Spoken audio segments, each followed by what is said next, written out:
من الشیطان الرجیم بسم اللہ الرحمن الرحیم الحمدللہ رب العالمین الصلاۃ والسلام علی اشرف الانبیاء والمرسلین سیدنا و نبینا ابی القاسم محمد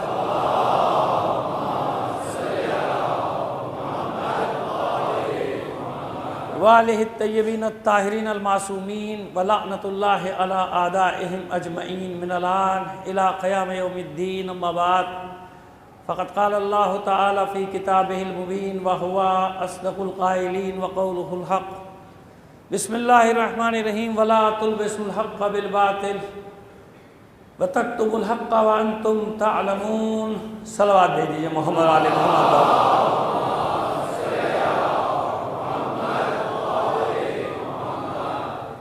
عزیزان محترم، آپ سے درخواست کروں گا، شہید مختار اعظمی جو یہاں خدمت انجام دیا کرتے تھے اسی انتظامیہ میں، اور ہمارے 2 اسکاؤٹ کے بچے خاص طور پر انعام میں تو بہت سارے شہید ہیں، اسکاؤٹس میں بھی کافی شہید ہیں۔ سید ارشد حسین نقوی ابن مشرف حسین اور زین علی ابن قیصر محمود اور تمام شہدائے ملت کو، اور رات کو بھی جو شہادتیں ہوئی ہیں کراچی میں 2-3 میرے کو خاص میں سب کو شامل کر کے ایک سورہ فاتحہ پڑھ کر بخش دیجیے گا۔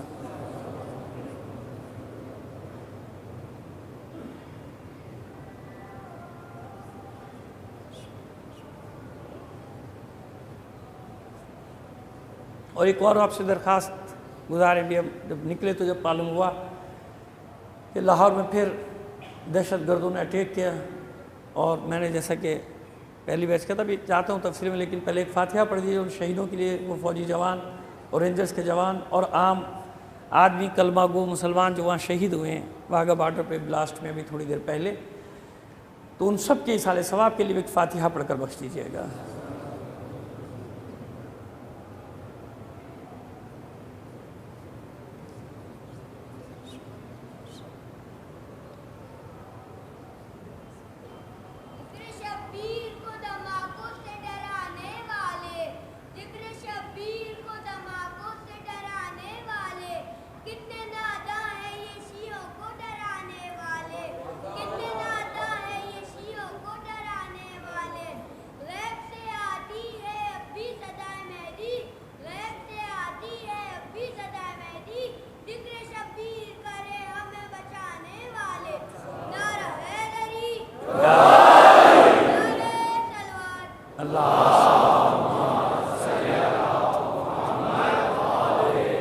اس سے بہتر انداز میں بلند آواز سے ایک صلوات عنایت فرما دیجیے۔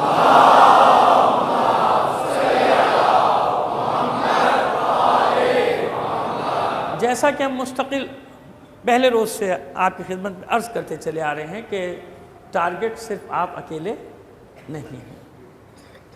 پہلے تو یہ ہوتا تھا کہ صرف ہمیں مارا جا رہا تھا، اب کیونکہ دہشت گردوں کے چہروں سے نقابیں اتر گئی ہیں، بے نقاب ہو چکے ہیں، صرف پاکستان میں نہیں پوری دنیا میں بے نقاب ہو چکے ہیں، لہٰذا اب ان کے پاس کوئی چارہ کار نہیں رہا کہ وہ سب کو جو بھی ان کے آڑے آ رہا ہے ان کے عزائم کی، وہ چاہے سنی ہو، چاہے وہ بیچارے ہندو ہوں، چاہے وہ مسیح ہوں، تو یہاں تو بیچارے ہی ہیں نا، وہ بیچارے ان کی تو کوئی وہ ہی نہیں، آبادی نہیں ہے، اقلیتیں ہیں، ذرا سیم کی آبادیاں ہیں، ان پر اٹیک کیا جا رہا ہے، رینجرز پر، پولیس پر، فوج پر، یہ سب کاہے کا ری ایکشن ہے؟ وہ جو ان پر ضرب عزم لگ رہی ہے اور وہاں ان کو کچلا جا رہا ہے، یہ بل بلائے ہوئے ہیں۔ لہٰذا میں پہلے دن سے آپ سے کہہ رہا ہوں کہ ٹارگٹ صرف آپ اکیلے نہیں ہیں، اور ابھی انہوں نے بزدلی کا مظاہرہ کیا اور واگا بارڈر پہ جب وہ فلیگ سیریمنی جو ہوتی ہے وہ ختم ہوئی ہے، واپس جو لوگ آ رہے تھے وہاں بلاسٹ ہوا، اور اس میں ہمارے فوجی جوان بھی ہیں شہداء میں، ہمارے رینجرز کے جوان بھی ہیں، عام آدمی، مرد، عورتیں، بچے، چھوٹے چھوٹے بچے بھی ان شہیدوں میں شامل ہیں۔ بڑی تعداد ہے، لیکن کیونکہ مجھے بھی تصدیق نہیں ہے، 45-50 تک کی مجھے تصدیق ہو سکی ہے، لیکن کیا معلوم کہاں تک پہنچتی ہے تعداد۔ تو میں آپ کی خدمت میں یہ عرض کر رہا ہوں کہ دیکھیے ان کا ٹارگٹ میں جو بتا رہا ہوں اس کو سمجھ لیجئے، میری آواز ہر جگہ جاتی ہے کہ یہ شیعہ سنی والا مسئلہ ہے ہی نہیں، نہ پہلے تھا، کچھ عرصے تک انہیں نقاب ضرور ڈالے رکھی اہل سنت کی، لیکن اب اہل سنت نے بھی ان سے برات کا اعلان کر دیا۔ جانتے ہیں اہل سنت، پوری دنیا میں اہل سنت نے ان سے دوری کا اعلان کر دیا، جانتے ہیں کہ بھائی ان کا اہل سنت بھی نہیں ہے، شیعہ بھی نہیں ہے، تو کوئی خوارج کی بھی کوئی اعلیٰ ترین قسم ہے، خوارج کی بھی بہت ہی اعلیٰ قسم ہے جو اس زمانے میں بھی نہیں پائے جاتے تھے، ان سے بھی 2-4 ہاتھ آگے بڑھ کر ان خوارج سے بھی آگے بڑھ کر یہ آگے بڑھیں۔ لہٰذا اس لیے میں آپ سے ہمیشہ یہ گزارش کرتا ہوں، درخواست کرتا ہوں کہ بڑے تحمل کے ساتھ کم از کم اس معاملے میں آپ ایک پیج پر ہیں۔ مومنین ہوں، ہمارے اہل سنت بھائی ہوں، دربار ہوں، درگاہیں ہوں، مزارات ہوں، امام بارگاہیں ہوں، مساجد ہوں، پولیس کے جوان ہوں، رینجرز کے جوان ہوں، فوج کے جوان ہوں، آپ نے دیکھا نا کہ سب ان کے نشانے پر ہے نا، روزانہ صبح شام آپ دیکھ رہے ہیں، پولیس والے بھی شہید کیے جا رہے ہیں، رینجرز والے بھی مارے جا رہے ہیں، شہید کیے جا رہے ہیں، فوجی تو بیچارے لڑ ہی رہے ہیں وہاں پہ۔ ہماری جو ہے خدا کا شکر ہے کہ انہوں نے وہاں پہ اچھی طرح سے سنبھالا اور ٹھیک ٹھاک ان کی کمر توڑی ہے، تو اس کا ریئیکشن یہ بزدلوں کی طرح شہری آبادیوں میں کرتے ہیں ڈرانے کے لیے، جیسے کہ توقع تھی۔ لیکن میں پھر عرض کر رہا ہوں کہ کچھ بھی ہو جائے، ہمیں اس معاملے میں کم از کم ایک پیج پر کھڑے رہنا ہے کہ دہشت گرد کوئی فائدہ نہ اٹھانے پائے، کہ وہ جو چاہتا ہے کہ ایک دھماکہ کرے، پھر بڑا دھماکہ کرے اور پھر شہر میں افراتفری مچ جائے، کوئی کسی کا پوچھنے والا نہ ہو۔ جو مظاہرے آپ کرتے رہے ہیں اسی ڈسپلن کا آپ کو مظاہرہ کرنا ہے، ایک منظم قوم کی طرح، ایک مہذب قوم کی طرح، کہ ہم جانتے ہیں، ہم سمجھتے ہیں اس بات کو کہ بھئی کتنا انتظام کیا جا سکتا ہے، کتنی آرمی لگائی جا سکتی ہے، کتنی پولیس ڈپلائڈ کی جا سکتی ہے، کتنی رینجرز ڈپلائڈ کی جا سکتی ہے۔ آپ باشعور لوگ ہیں، آپ باشعور ہیں، آپ فہم رکھتے ہیں، بافہم لوگ ہیں کہ کہاں کہاں تک ایک ایک گلی، ایک ایک آدمی کے پیچھے تو کوئی وہ اپنے پیچھے نہیں سیکورٹی لگا سکتے، تو عام آدمی کی کہاں سے لگائیں گے؟ لہٰذا اللہ مالک ہے، پھر ہمارا مولا ہمارا والی و وارث ہے، ہمیشہ کی طرح کوئی ڈر ہمیں ہے ہی نہیں، نہ تھا کبھی۔ میں بار بار یہ جملہ کہہ کے بھی شرمندہ ہوتا ہوں کہ کہنے کی مجھے ضرورت نہیں ہے، اس کی کوئی ضرورت ہی کبھی نہ تھا، نہ ہے، نہ آئندہ ہوگا۔ ایک بات طے ہے کہ جب یہ کام کرنا ہے تو کرنا ہے۔ ابھی دیکھیں نا کربلا میں بھی آپ کے ساتھ ساتھ ہی چل رہا ہے سارا کچھ، میں لائیو دیکھا کرتا ہوں، وہاں پتہ ہی نہیں چلتا کچھ ہو رہا ہے، وہ اپنے عزاداری میں لگے ہوئے، 80 مارو، 90 مارو، 100 مارو، وہ ایک بات جانتے ہیں کہ عزاداری یہ ہوگی، یہ رہے گی، ہر زمانے میں رہی۔ وہ 35 سال کا باس پارٹی کا دور، اس سے پہلے 15 سال کا دور، نصف صدی ہر قسم کا تشدد کر کے دیکھا ہے، اسی روضے میں خون بہایا ہے، اسی نجف میں خون بہایا ہے، اور 6-6 انچ خون گلیوں میں پڑا تھا، حرم کے صحن میں، یعنی صحن حرم میں خون تھا، مگر کیا ہوا؟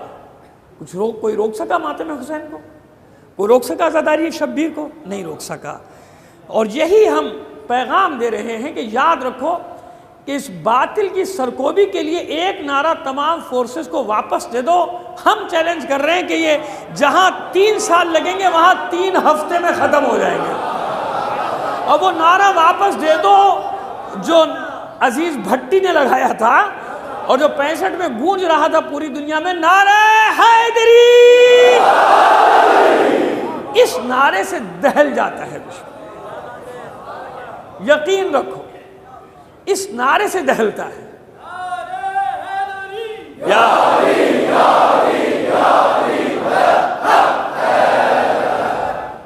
کفر و شرک و نفاق، یہ ساری بیماریاں دور ہو جاتی ہیں ایک نعرہ حیدری سے۔ کفر کی شکست کا ذریعہ بھی یہی ہے، شرک کی شکست کا باعث بھی یہی نعرہ ہے، اور نفاق یعنی منافقت کا علاج بھی یہی نعرہ ہے۔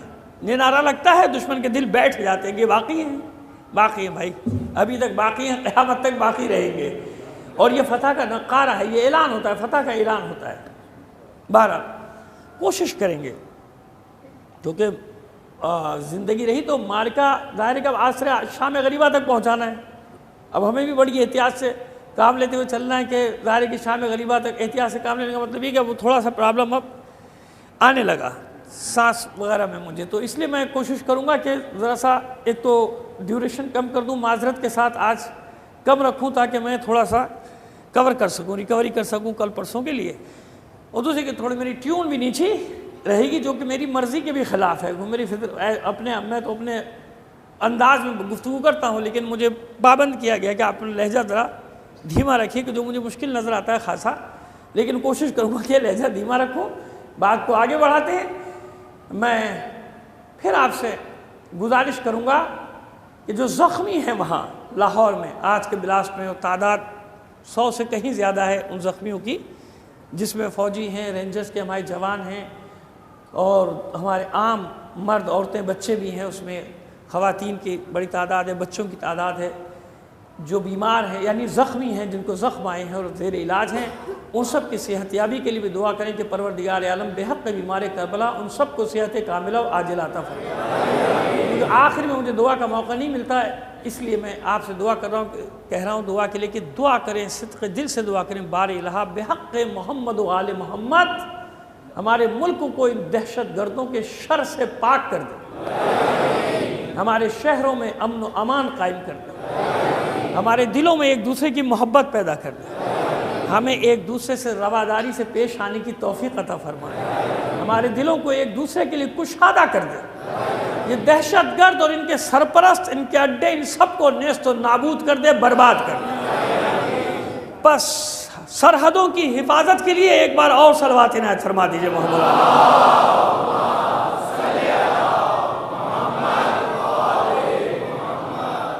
وَلَا تَلْبِسُوا الْحَقَّ بِالْبَاطِلِ، اس پہ ہماری بات چل رہی ہے۔ کل ہم نے جہاں بات کو چھوڑا تھا وہاں سے کچھ تھوڑا سا بات کو آگے بڑھائیں گے، جہاں تک ہمت ہے، جہاں دیکھیں گے بس وہیں میں بات کو ختم کر دیں گے، ٹھیک ہے؟ اس بات پہ آگے چلاتے ہیں۔ اب ایک پہلو رہتا تھا راہ حق پہ انسان کیوں نہیں چلتا؟ جب جان لیتا ہے، پہچان لیتا ہے، راہ حق پہ چل کیوں نہیں پاتا؟ اس کے لیے پیغمبر ختم مرتبت صلی اللہ علیہ وآلہ وسلم فرماتے ہیں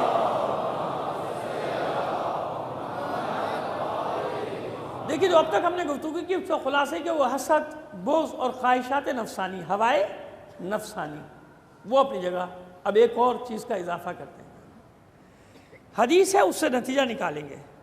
حدیث میں خلاصہ یہ اس حدیث کا تفصیلی حدیث ہے کہ مجھے اپنی امت کے بارے میں غربت کا کوئی خوف نہیں ہے، فقیری کا کوئی خوف نہیں ہے، یعنی مجھے اس کا ڈر نہیں ہے کہ یہ غربت کی وجہ سے بہک جائیں گے، فقیری کی وجہ سے بہک جائیں گے، یہ بھی ایک عامل ہوتا ہے، یقین رکھیے، یہ یاد رکھیے کہ غربت کی وجہ سے بھی، فقیری کی وجہ سے بھی، تنگی حالات کی وجہ سے بھی انسان دین سے برگشتہ ہو جاتا ہے اور لوگ اس کو استعمال کر لیتے ہیں، کیونکہ علم نہیں حاصل کر پاتا، جاہل رہ جاتا ہے، لہذا دوسرے قسم کے لوگ اس کو استعمال کر لیتے ہیں، اس کی ضرورت ہوتی ہے، اس ضرورت کے تحت استعمال ہوتا ہے، خراب ہوتا ہے، یہ اپنی جگہ ہے۔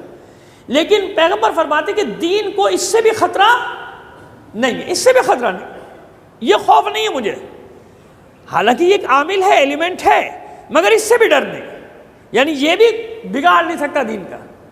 سب سے زیادہ جو خطرہ ہے وہ کس چیز سے ہے؟ سوء التدبیر۔ سوء تدبیر کیا ہے؟ غلط اقدامات، غلط فکر، غلط تدبر، غلط طریقے سے معاملات کو دیکھنا، غلط طریقے سے، یعنی سمجھداری سے کام نہ لینا، بس یوں سمجھ لیجئے سوء تدبیر۔ تدبیر یعنی کسی چیز کے لیے تگ و دو کرنا، سوچ بچار کرنا، سوء تدبیر غلط طریقے سے اس کو سوچنا سمجھنا، کہ کچھ رہا ہے سمجھ کچھ رہے ہیں۔ کہا تو اس میں دین کا قصور نہیں ہے، یہ سوء تدبیر تباہ کر دیتی۔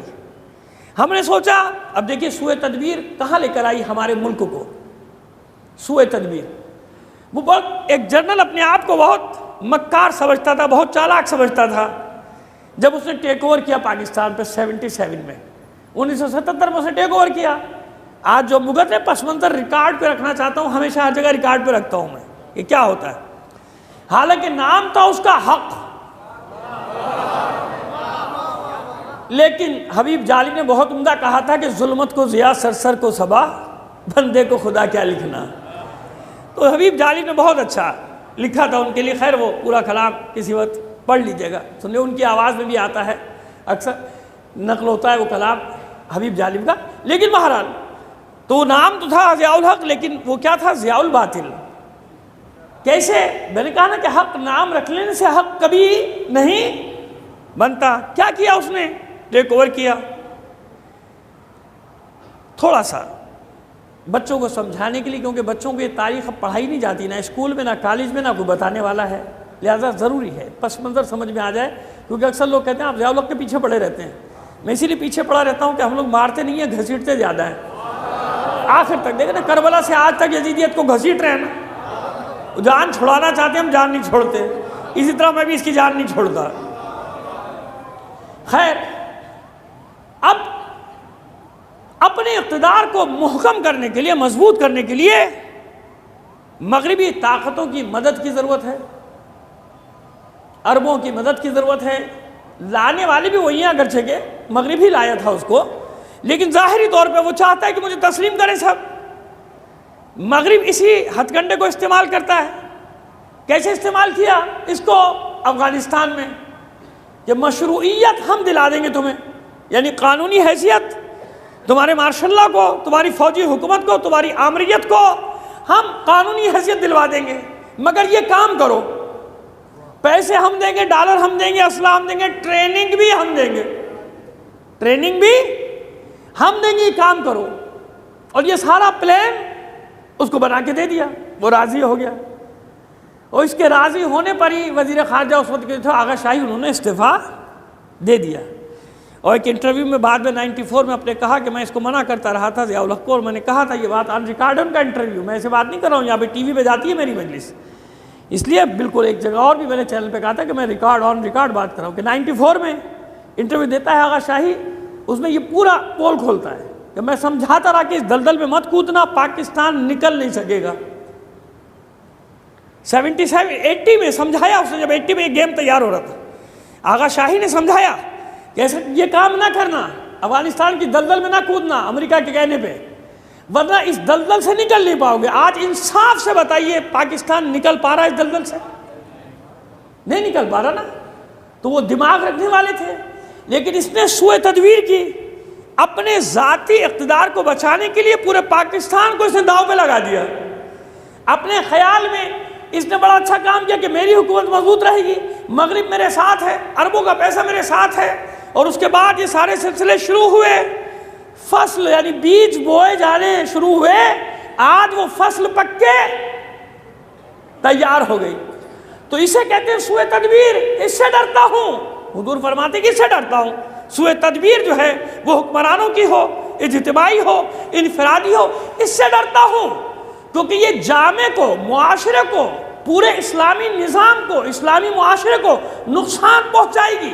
دو طرح کے لوگ پیدا ہوں گے، یا شدت پسند بن جائیں گے یا دین سے بھاگ جائیں گے، یا دین چھوڑ دیں گے، یا پھر انتہا پسند، شدت پسند، جیسے کہ بن رہے ہیں، دو ہی طبقے بن رہے ہیں، باقی بھاگ رہے ہیں لوگ دین چھوڑ کے، بھائی کدھر پھنس گئے جاؤ۔ بس یہ تو خدا کا شکر ہے کہ ہمارے پاس عزاداری ہے۔ یقین جانیے گمراہی کے سارے سامان موجود ہیں دنیا میں، لیکن ہمیں کس چیز نے بچا کے رکھا ہوا ہے؟ کیونکہ یہ مجلس حسین کیا کرتی ہے؟ چھوٹے کو، بڑے کو، شاعر کو، ادیب کو، ڈاکٹر کو، انجینئر کو، مزدور کو، سرمایہ دار کو، کسان کو، زمیندار کو، سب کو لا کے ایک فرش میں بٹھا دیتی ہے۔ ایک فرش میں لا کے بٹھا دیا، 2 مہینے 8 دن آنا پڑتا ہے، مومنات کو، خواتین کو، بچیوں کو، سب کو آنا پڑتا ہے۔ لہذا اور طرف تو یہ ہوا کہ یا ادھر گئے یا ادھر گئے، مگر اس عزاداری سید الشہداء کا دامن تھامنے کا فائدہ کیا ہوا کہ جب ہمارے قدموں میں لغزش پیدا ہوئی، بڑھ کر کربلا نے ہم کو سہارا دے دیا۔ جب ہمارے قدم ڈگمگائے، قدم لڑکھڑائے، کربلا آگے بڑھی، اس نے بڑھ کر ہمیں تھام لیا، ہمارے بچوں کو تھام لیا۔ ہمارے بچوں کی تربیت گاہ ہے نا، دانشگاہ ہے نا، یہ عزاداری، یہ مجالس، یہی سن کے جاتے ہیں۔ لہذا سوء تدبیر نے کہاں پہنچایا ملک کو؟ آج جہاں ہم کھڑے ہیں، ایک آدمی کی سوء تدبیر نے نہ صرف ملک بلکہ سب پوری دنیا پہ اثرات دیکھے۔ وہ شدت پسند جو تیار کیے جانا شروع کیے گئے، اب کہاں تک بات پہنچ گئی ہے۔ اور مزے کی بات یہ ہے جناب کہ ساری لڑائی ادھر ہے، سارا جہاد مسلمانوں پر ہے، شیعوں کے خلاف ہے، سنیوں کے خلاف ہے۔ آپ نے کبھی غور نہیں کیا کہ کبھی اسرائیل کے خلاف نہیں لڑے؟ بھائی ہونا تو یہ چاہیے نا کہ ابھی اسرائیل نے اتنا مارا، فلسطین کے عورتوں، مردوں، بچوں کو کتنے دن تک بمباری کرتا رہا، ہزاروں مار دیے معصوم بچوں سمیت۔ بھائی یہ وہاں کیوں نہیں گئے؟ وہیں تو تھے، گئے کیوں نہیں؟ وہاں جاتے کیسے؟ وہاں سے تو بھیجے جا رہے ہیں، وہاں سے تو بھیجے جا رہے ہیں۔ پورے پاکستان سے کیا پوری عالم اسلام سے میرا سوال ہے کہ بھئی یہ تو بتا دو مجھے، اتنے بڑے یہ جہادی ہیں تو وہاں جا کے کیوں نہیں لڑ رہے؟ یہ دھماکہ جو آج ادھر کیا ادھر کیوں نہیں کرتی؟ ادھر کیا نا، بارڈر کے ادھر دھماکہ کیا، ذرا کشمیریوں کی حمایت میں وہاں بھی جا کے کر دیا ہوتا. مثال کے طور پہ کہہ رہا ہوں, نہیں کہہ رہا ہوں کہ جا کے کر دو بھائی, میں کون ہوتا ہوں کہنے والا, لیکن دماغ تو رکھتا ہوں نا سوچنے کے لیے کہ بھئی یہ یہاں کیوں کیا گیا. بس معلوم ہوا نہ ان کی کفار سے جنگ ہے, نہ یہودیوں سے یعنی اہل کتاب سے جنگ ہے, نہ اہل کتاب سے مسیحیوں سے جنگ ہے, یہود و نصارہ سے ان کی جنگ نہیں ہے. بھائی لڑو نہ, جا کے ان کی مدد کرو, لڑو کفار سے نہیں لڑنا, کیونکہ کفار ہی کا تو مال لگا ہوا ہے, کفار ہی تو ان کو بھیج رہے ہیں, یہاں بھی بھیج رہے ہو, کہاں مغربی ممالک سے آ رہے کہ نہیں آ رہے. بس پتہ چلا کہ اگر یہ اسلام کی خاطر لڑ رہے ہوتے تو کوئی ایک گولی تو اسرائیل کی طرف بھی منہ کر کے چلا دیتے. بھائی میرے, ایک گولی تو چلا دیتے اسرائیل کی طرف منہ کر کے, رخ کر کے کہ لو بھئی ایک یہودی بھی ہم نے مار دیا, لیکن نہیں, اس طرف کا رخ نہیں کریں گے. اسلامی ممالک کو تباہ و برباد کرنے کا مال مل رہا ہے ان کو, پاکستان سے لے کر اور عرب ممالک تک, اور جو سب سے بڑا ٹھیکیدار ہے اس کا بھی نمبر آنے والا ہے, اطمینان رکھیے آپ. صلوات بھیجیے محمد آل محمد پر.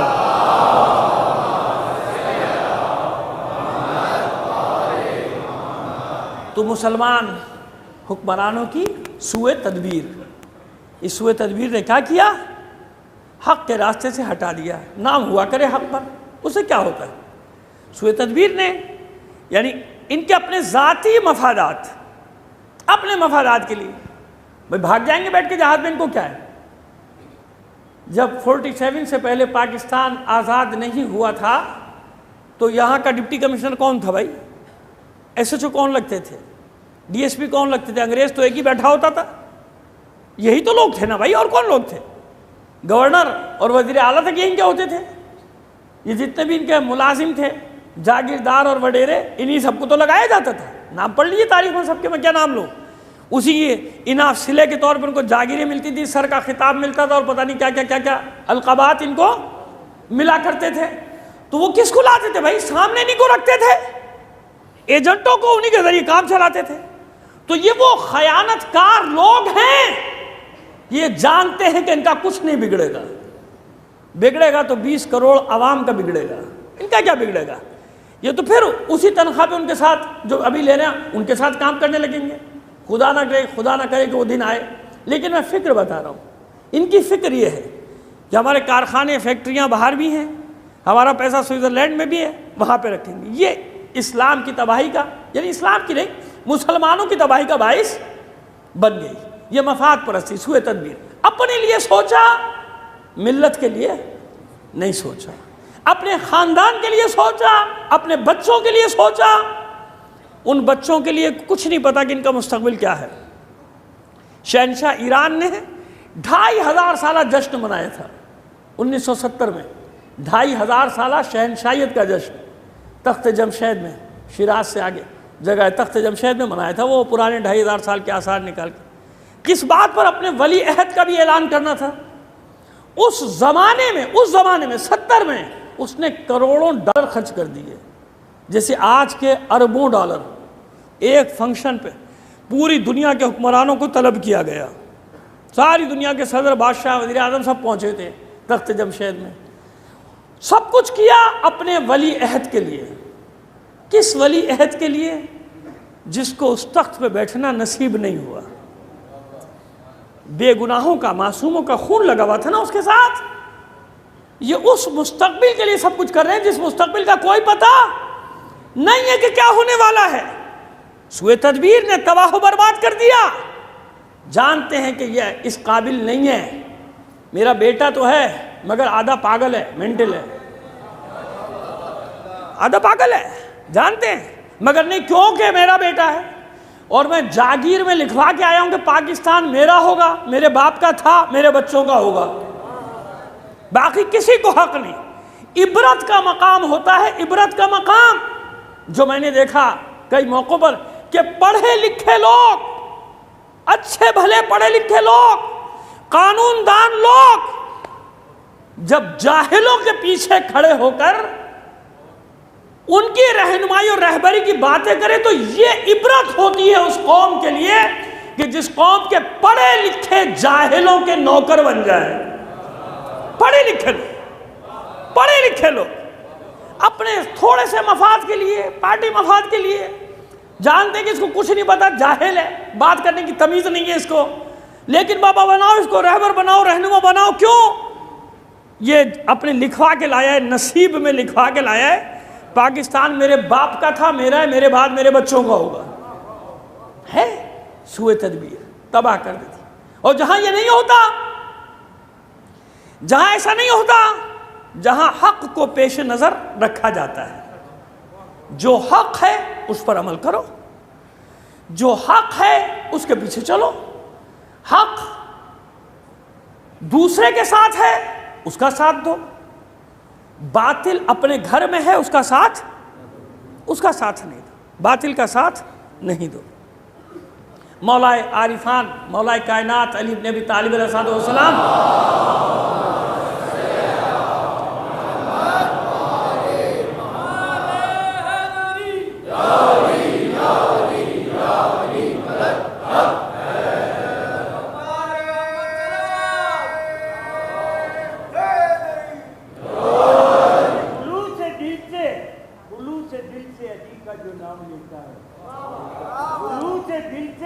علی کا جو نام لیتا ہے وہی تو لذت عمر تمام لیتا ہے۔ علی کا نام ہے وجہ ہے سکون قلب جگر، علی کا نام تو گردوں کو تھام لیتا ہے۔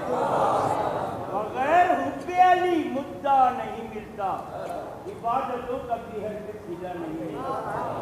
خدا کے بندو سنو غور سے، خدا کی قسم، جسے علی نہیں ملتے خدا نہیں ملتا۔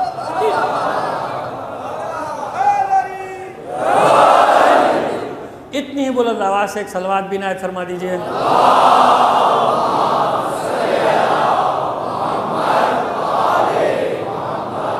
کمسن ہے مولا کائنات، کمسن ہے، نوجوان ہے، جب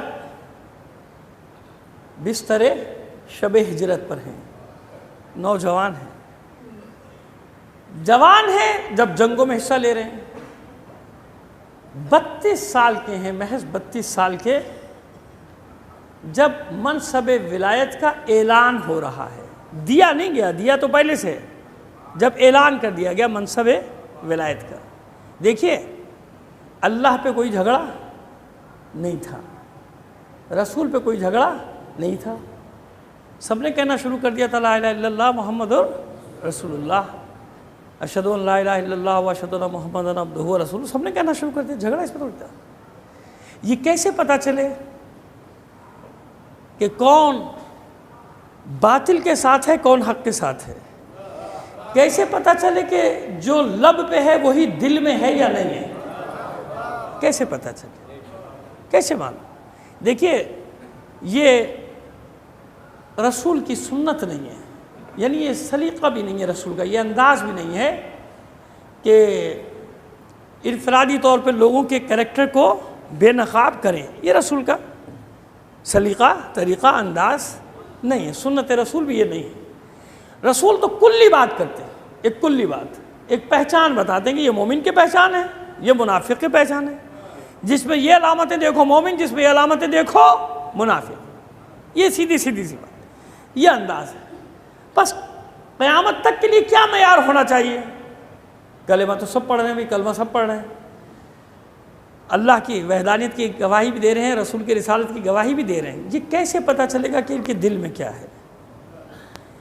انہی نے فتح مکہ کے بعد دل سے کلمہ پڑھا تھا یا خوف سے کلمہ پڑھا تھا، یا اپنا مال بچانے کے لیے کلمہ پڑھا تھا، یا مال غنیمت میں حصہ زیادہ لینے کی خاطر کلمہ پڑھا تھا؟ کیسے پتہ چلے گا؟ کوئی ایک معیار تو ہونا چاہیے نا۔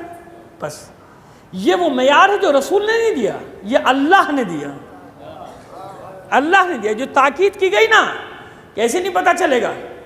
آپ یہ اعلان کیجئے، جو آپ کو بھیجا جا رہا ہے یہ پہنچا دیجئے، ابھی پتہ چل جائے گا کہ کس کے دل میں حق ہے، کس کے دل میں باطل ہے۔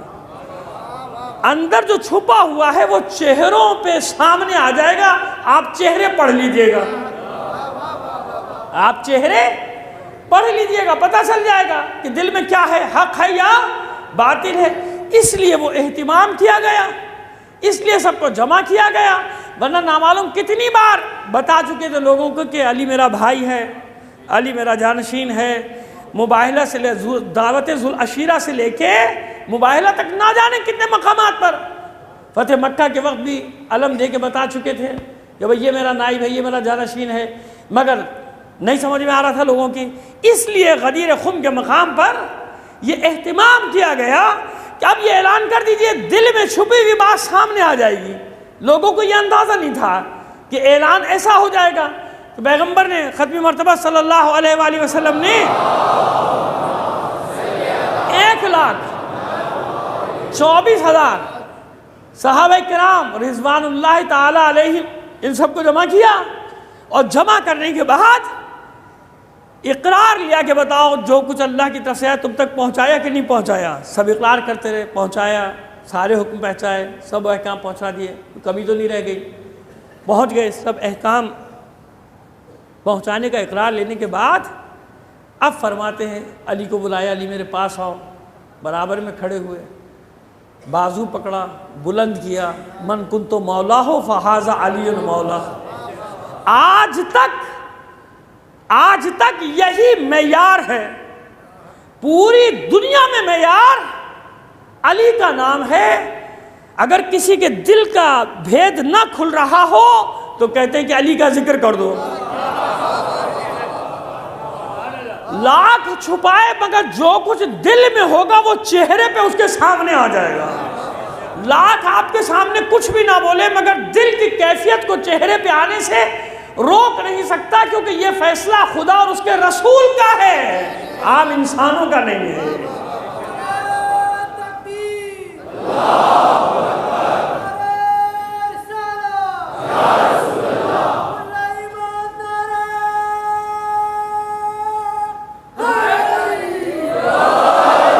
بس یہاں تک لے آیا، اس سے آگے نہیں جا سکتا. معذرت چاہتا ہوں کہ آج جس طرح سے ہونا چاہیے تھا مضمون آپ کے سامنے پیش کرنا چاہیے تھا نہ پیش کر سکا، اور اس کے سبب بتا چکا ہوں پہلے.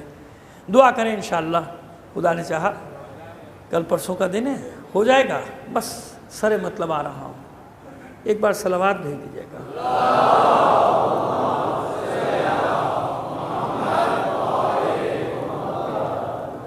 ایک بار اور صلوات بھیج دیجیے.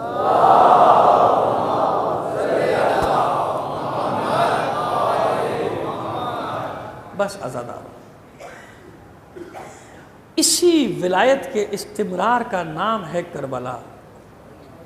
اسی ولایت کا استمرار ہے، یہی جنگ ہے. میدان بدلتے رہے، میدانوں کے نام بدلتے رہے، معرکہ وہی ہے. حق اور باطل کا معرکہ ہے، معرکہ وہی ہے. اسی حق و باطل کے معرکے کے لیے حسین تاریخ بشریت کے اس عظیم لشکر کو لے کر آئے، جس لشکر کے علمدار کا نام ہے عباس. میں نے عرض کیا کہ بس میں منزل پر آ گیا. یہ علمداروں کا گھرانہ ہے نا، علی کا بیٹا ہے عباس.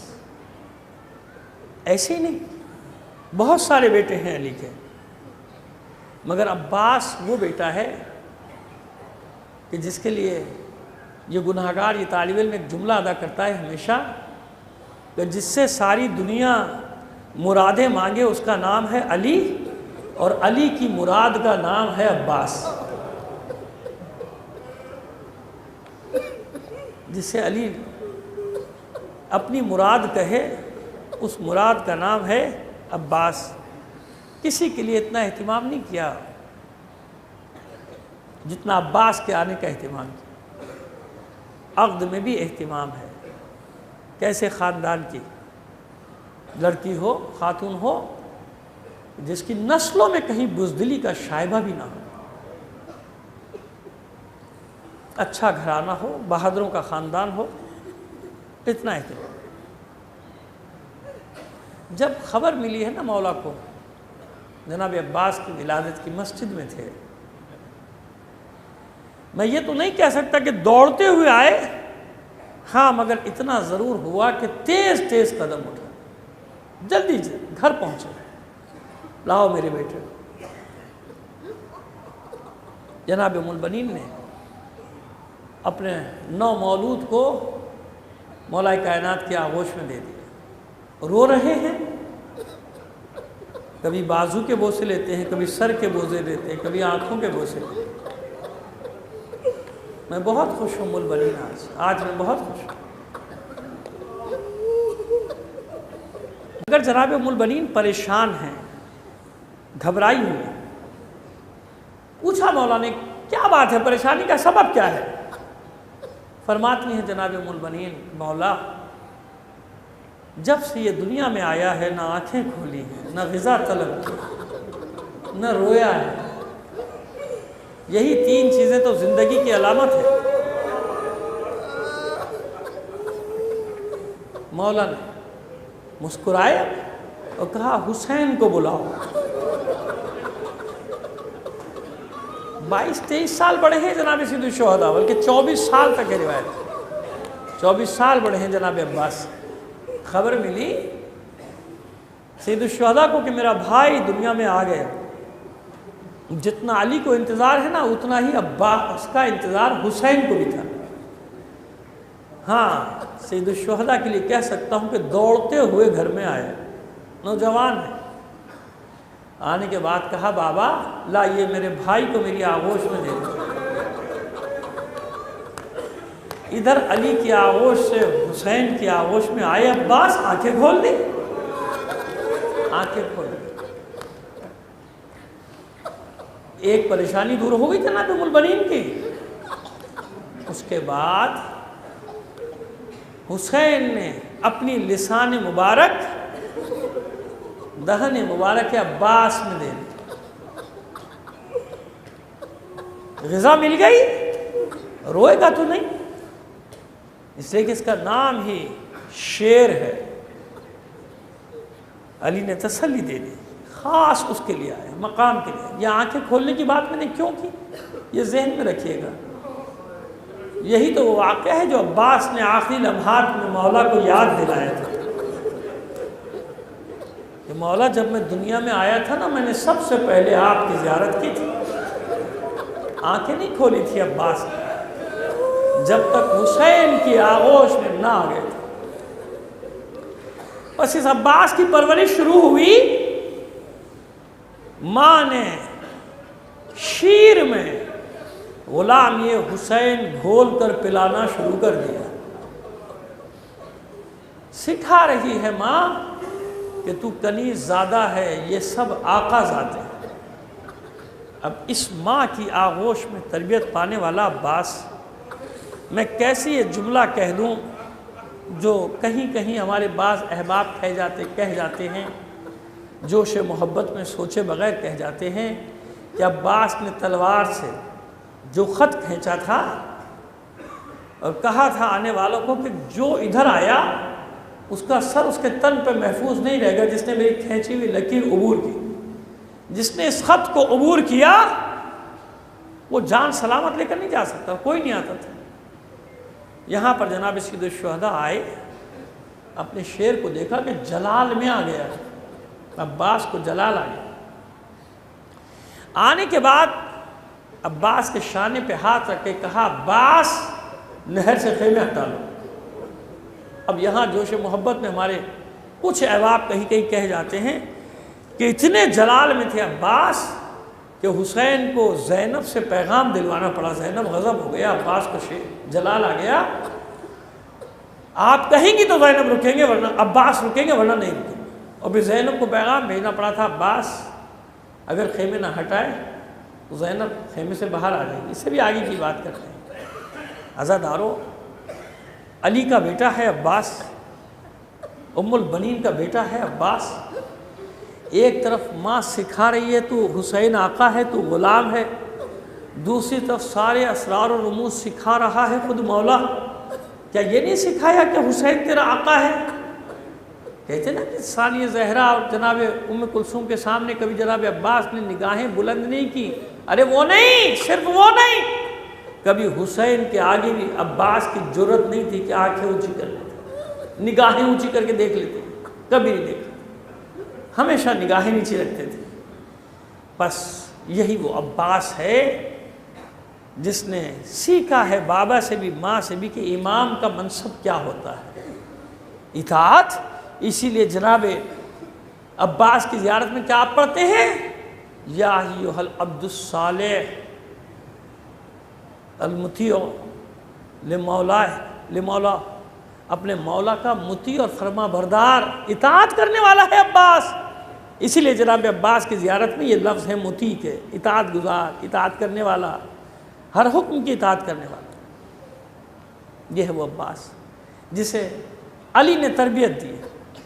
کیسی تربیت دی؟ بس ایک واقعہ پیش کریں گے اور پھر منزل تک پہنچنے کی کوشش کرتے ہیں۔ ابھی کم سن ہے عباس، مگر دوسرے بچوں کی نسبت عباس کی قد و قامت زیادہ ہے۔ فن شمشیر زنی سکھایا علی نے، اور پھر اس کے بعد جس باغ میں خود کام کرتے تھے وہاں لے کر آئے عباس کو اور کہا کہ دیکھو ہم کام سے جا رہے ہیں بیٹا، تم یہاں کھڑے ہو، اور جب تک میں نہ آ جاؤں کوئی اس راستے سے گزرنے نہ پائے، باغ کے اندر سے جا کے، باغ سے گزر کے نہ جائے۔ جناب عباس خوش ہو گئے کہ آج بابا نے کوئی ذمہ داری سونپی ہے، اور ٹہل رہے دروازے پر۔ کچھ وقت گزرا، دیکھا ایک سوار آ رہا ہے مگر چہرے پر نقاب ڈالی ہوئی۔ عباس نے دیکھا سوار کو، جب سوار کچھ قریب آیا اتنا کہ آواز سن سکے تو عباس نے کہا بھائی دوسرا راستہ اختیار کر لے، اس راستے سے نہیں جا سکتا، میرے بابا نے منع کیا۔ سوار اور آگے بڑھایا، عباس بھی 2 قدم آگے بڑھے، کہ تو نے سنا نہیں میں نے کیا کہا؟ دوسرے راستے سے جا، یا پھر ٹھہر جا، یہاں ٹھہر جا، جب میرا بابا آئے گا اجازت لے کے چلے جانا، ابھی مجھے منع کیا ہے کسی کو یہاں سے نہیں جانے دینا۔ سوار تو چلا ہی آ رہا ہے، اوپر چڑھا رہا ہے۔ عباس نے لگام میں ہاتھ ڈال دیا، روک لیا۔ تو نے سنا نہیں میں نے تجھ سے کیا کہا؟ اس راستے سے نہیں جا سکتا، اگر ضد کرے گا تو تجھے عباس کی تلوار کا سامنا کرنا پڑے گا۔ عباس نے کہا تھا، آنے والے نے تو تلوار نکال بھی لی۔ مسکرائے عباس، شمشیر کو بے نیام کرتا دیکھ کے مسکرائے عباس، اور مسکرا کر کہتے ہیں کہ ٹھہر، پہلے میں اپنا تعارف کرا دوں کہ میں کون ہوں۔ میں نہیں چاہتا کہ تو میرے مقابلے پر بے خبری میں آ جائے۔ سن، میرا نام ہے عباس، اور میں شہسوار عرب علی کا بیٹا ہوں، اور میں نے تلوار چلانا کسی اور سے نہیں، اپنے بابا علی ابن ابی طالب سے۔ ابھی اپنا تعارف عباس کرا ہی رہے تھے کہ آنے والے نے حملہ بھی کر دیا۔ مناقشہ شروع ہوا، دونوں طرف سے تلوار چل رہی ہے، شمشیر زنی ہو رہی ہے۔ آخر کچھ دیر ہی میں عباس کو اندازہ ہوا کہ آنے والا بھی کوئی معمولی شمشیر زن نہیں ہے۔ کچھ وقت اور گزرا تو عباس کے بازو شل ہونے لگے، تلوار چلاتے چلاتے۔ کم سن عباس آنے والے سے کہتا ہے کہ تو نے اپنا تعارف نہیں کرایا، تو ہے کون؟ اب تو میرے بازو بھی تھکنے لگے۔ تو ہے کون؟ تو بالکل ایسے تلوار چلاتا ہے جیسے میرا بابا علی چلاتا ہے۔ بس آنے والے نے یہ عباس کے جملے سنے، تلوار پھینکی، عباس کو گلے سے لگا لیا، نقاب اتار۔ میرے لال عباس، اتنی دیر تک تو کسی اور کا نہیں اپنے بابا علی کا مقابلہ کرتا رہا، اب مجھے یقین ہو گیا کہ تو ضرور کربلا میں میری نیابت کا حق ادا کرے۔ مگر اے مولا کائنات، آپ کے علم میں تو ہے نا یہ بات کہ عباس کو اجازت ہی کہاں ملے گی؟ یہی تو بتانا چاہ رہا ہے میرا مولا کہ کربلا میں صرف یہ نہ دیکھنا کہ عباس کیسی تلوار چلاتا تھا یا عباس کا غیظ و غضب کیسا تھا، بلکہ کربلا میں یہ دیکھنا کہ عباس کس طرح اپنے نفس پر غالب آئے گا اور اپنے امام کی اطاعت میں اپنی جان دے گا۔ بے چین تھا عباس، 5 محرم سے بے چینی شروع ہوئی کہ عباس کی، جب خیمے ہٹانے کا حکم ہوا تھا، لیکن امام نے حکم دیا، اسی تلوار سے خیموں کی تنابیں کاٹ دی۔ 7 کو پانی بند ہوا، عباس کا اضطراب بڑھا کہ کب مجھے اجازت ملے گی جنگ کی۔ 9 کو جنگ کا اعلان ہوا، عباس تیار ہیں جنگ کے لیے۔ حسین نے عباس ہی کو بھیج دیا کہ آپ ہی جائیے عباس تم ہی جاؤ گے، جاؤ 1 دن کے لیے مؤخر کرا کے آؤ، جنگ ٹال کراؤ۔ عباس کو ہی بھیجا۔ پھر بھی شب عاشور عباس مطمئن ہے کوئی بات نہیں، صبح تو جنگ ہوگی۔ عباس اپنے سارے ارمان نکال لے گئے۔ صبح ہوئی، جنگ کا آغاز ہوا۔ عباس کو آواز دی حسین نے، عباس میرے نزدیک آؤ۔ بہت خوش ہوئے عباس کہ اب مجھے حملے کی اجازت ملے گی، مجھے میدان میں جانے کی اجازت ملے گی۔ دوڑے دوڑے آئے عباس، یہ غلام حاضر ہے مولا۔ علم ہاتھ میں دیا کہ عباس تم علمدار ہو، قلب لشکر میں کھڑے ہو۔ سمجھ گئے عباس کہ ابھی جنگ کی اجازت نہیں ہے، کیا کرے عباس؟ حسرت سے دیکھتا رہا اپنے ایک ایک سپاہی کو، ایک ایک مجاہد کو میدان میں جاتے ہوئے، اور پھر اپنے آقا کے ہاتھوں پہ واپس آتے ہوئے۔ ہر ایک کا لاشا حسین اٹھا کے لا رہے تھے۔ ظہر کا وقت گزرا، انصار حسینی نے نماز پڑھنے کے بعد حسین کی اقتداء میں جو تھے انہوں نے بھی اپنا حق ادا کیا۔ ہاشمی بھی اپنا وعدہ پورا کر کے جا چکے۔ اب وہ وقت آیا کہ عباس نے دائیں دیکھا، بائیں دیکھا، نہ قلب لشکر بچا، نہ مقدمۃ الجیش، نہ یمین، نہ میمنہ، نہ میسرہ، نہ خلف لشکر، کچھ باقی نہیں۔ علم ہاتھ میں ہے عباس کے، سر جھکائے جھکائے در خیمہ پر آئے۔ اذن دخول طلب کیا، مولا یہ غلام اذن باریابی چاہتا ہے۔ حسین سے اجازت ملی، آ جاؤ عباس۔ سر جھکائے جھکائے عباس خیمے میں داخل ہوئے، اور سر جھکائے ہی خاموش کھڑے۔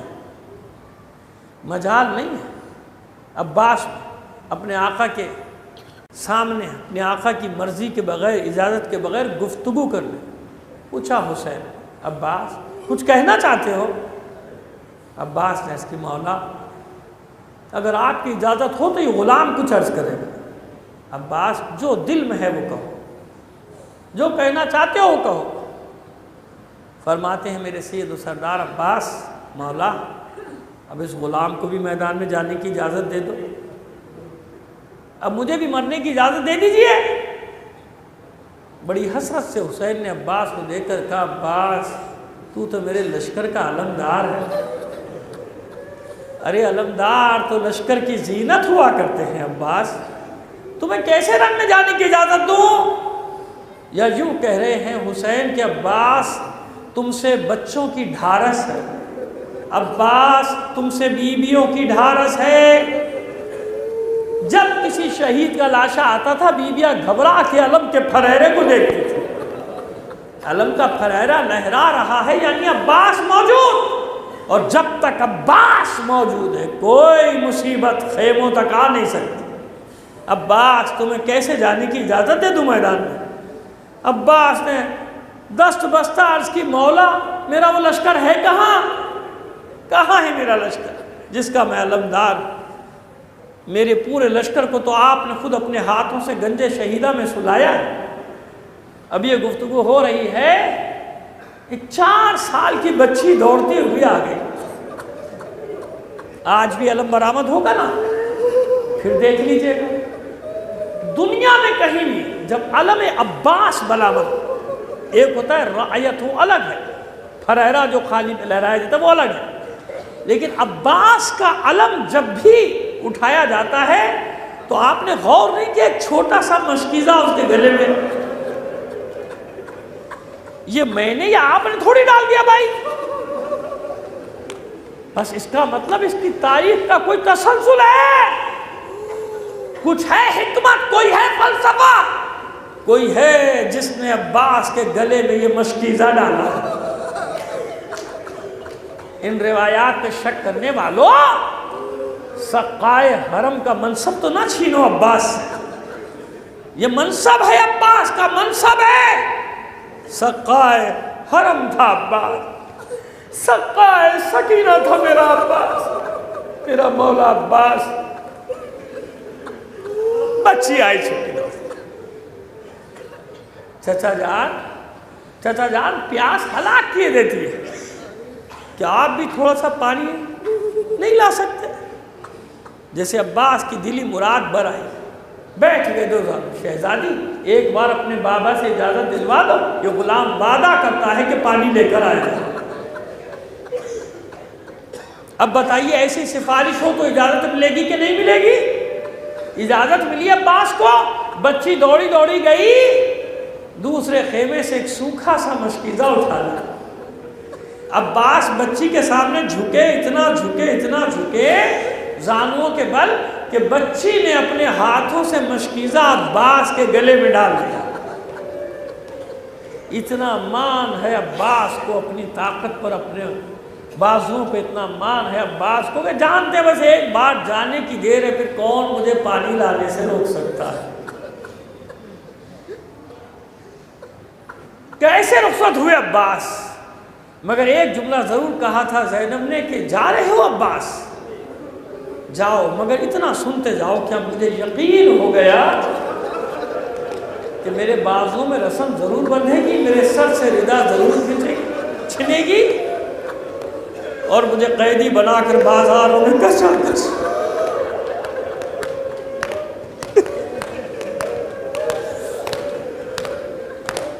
مجھے بازاروں میں پھرایا جائے۔ آئے عباس، حملہ کیا، گھاٹ پہ قبضہ کیا، صاف ہو گیا میدان، فرات کا ٹھاٹھے مارتا ہوا ٹھنڈا پانی بہ رہا۔ عباس نے اپنے گھوڑے کو ترائی میں اتار دیا، فرس کو ترائی میں اتار دیا، اتر آئے گھوڑے سے، چلو میں پانی لیا، فرات کے منہ پہ مار دیا۔ پینے کا ارادہ کہاں ارادہ کر سکتے عباس پانی پینے کا؟ منہ پہ مارا، دیکھ ایسے قبضہ کرتا ہے علی کا لال، اور میرا قبضہ کچھ دیر کے لیے نہیں، اب قیامت تک تیرے ساحل پر میرا عالم رہا۔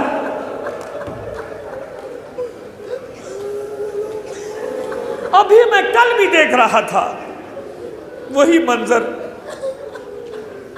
کہاں سے پانی آتا ہے، کیسے آتا ہے، کیوں کر آتا ہے، اور قبر عباس کا طواف کرتا رہتا ہے، اپنا سر ٹکراتا رہتا ہے، اپنی بدنصیبی کا ماتم کرتا رہتا ہے کہ میں ہی وہ پانی ہوں جو سکینہ کے لبوں تک نہ پہنچ سکا تھا، جس کی خاطر عباس کے شانے کٹے تھے۔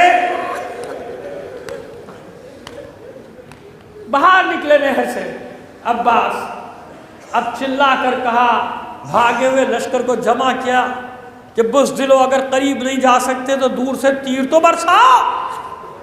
پانی کسی طرح خیموں میں نہ جانے پائے، ہزاروں کا لشکر سمٹا اور عباس کے سامنے دیوار بن گیا۔ اب کتنے مراحل ہیں، علم کو بھی بلند رکھنا ہے کیونکہ علم فوج حسینی ہے، گلے میں مشکیزہ، اسے تیروں سے بھی بچانا ہے، کتنے مرحلے، اور پھر راستہ بھی بنانا ہے۔ پس یوں حسین کی آنکھوں سے منظر دیکھیے، حسین دیکھ رہے ہیں علم کو آتے ہوئے، بس علم آ رہا ہے، عباس تو نظر نہیں آ رہے، تیزی سے خیموں کی طرف آنے والا علم، اس کی رفتار کم ہو گئی۔ حسین دیکھ رہے ہیں کہ کبھی علم دائیں جاتا ہے، کبھی بائیں جاتا ہے، سمجھ رہے نا، راستہ بنانے کے لیے۔ حسین نے دل تھام لیا اس وقت جب دیکھا کہ علم ایک بار جھکا مگر اٹھ گیا، سمجھ گئے میرے شیر کا ایک بازو قلم ہو گیا۔ کچھ دیر تک علم لہرایا، پھر جھکا، پھر اٹھ گیا، سمجھ گئے میرے شیر کا دوسرا بازو بھی قلم ہو گیا۔ کچھ لحظوں کے بعد بس تیسری بار علم ڈگمگایا، لہرایا، اب جو گرا پھر اٹھ نہ سکا۔ کیا کرے عباس، کیا کرے؟ اب مرحلہ درپیش ہے مشق سکینہ کو بچانے کا۔ علم فوج حسینی ٹھنڈا ہو گیا، عباس مشکیزے پر چھا گئے، جو تیر آ رہے ہیں اپنے جسم پر لے رہے ہیں، گھوڑے کو ایڑ دیتے جاتے ہیں، آگے بڑھ آگے بڑھ، اے میرے اسب وفادار بس ایک بار خیمہ گاہ تک پہنچا دے، پھر تجھے کوئی زحمت نہیں دوں گا۔ پوری کوشش کر رہا ہے عباس کا وفادار فرس کہ کسی طرح آگے بڑھے۔ پسر سعد نے للکار کر کہا جب تک مشکیزے میں پانی سلامت ہے کوئی طاقت عباس کو آگے بڑھنے سے نہیں روک سکتی۔ ہرملا ایسا کام کر کہ مشکیزے کا پانی بہ جائے۔ ہرملا نے پہلا تیر اپنا نکالا ٹرکش سے، کمان میں جوڑا، قریب آیا، کہاں ماروں تیر؟ جہاں سے تیر مارا جاتا ہے عباس اپنے جسم پر روکتے ہیں۔ کئی بار طواف کیا عباس کی سواری کا، دیکھا پہلو میں سے ذرا سا مشکیزے کا حصہ نظر آ رہا ہے، اتنے قریب سے نشانہ لے کر تیر مارا، مشکیزے کو چھیدتا ہوا تیر عباس کی پسلیوں میں پیوست ہو گیا۔ عباس نے فریاد بلند کی، واہ مصیبتا،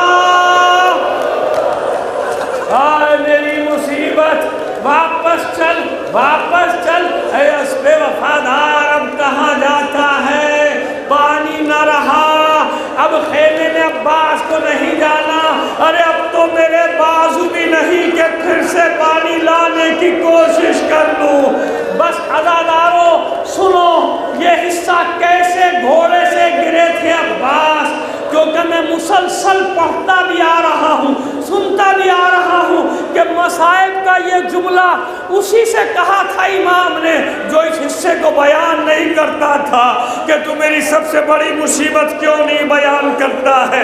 مولا وہ مصیبت کیا تھی؟ کہا سن، جب مشکیزے کا پانی بہ چکا تھا، بازو قلب ہو چکے تھے، چاروں طرف سے تیر سنسناتے ہوئے آتے تھے، میرے جسم میں گرتے چلے جاتے تھے، ایک ملعون نے ایسا تیر مارا میری آنکھ میں پیوست ہو گیا تھا۔